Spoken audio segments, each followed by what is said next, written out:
Масса 48 тонн, максимальная скорость 60 км в час. На международной выставке по оборонным технологиям IDEX 2013 в Абу-Даби продемонстрировали, на что способен модернизированный танк российского производства Т-90С. Его характеристики позволяют экипажу отражать атаку противника при любой погоде, в любое время суток и достигать успеха в самых разных видах наземного боя. Танк оснащается системой автоматического переключения передач и комплектуется, по желанию заказчика, кондиционером. Другой новинкой, представленной на салоне IDEX, стал «Терминатор» – боевая машина огневой поддержки танков. Она способна противостоять БМП и другим бронемашинам, отражать атаки вертолетов и низколетящих самолетов, уничтожать огневые сооружения противника.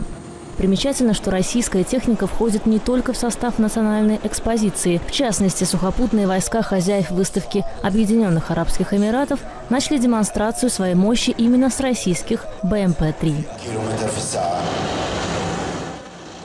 Один из экспонатов на стенде хозяев салона – многоцелевой бронетранспортер «КРАС», созданный на шасси одноименного вездехода. Машина предназначена для оперативной доставки личного состава воинских подразделений и их огневой поддержки.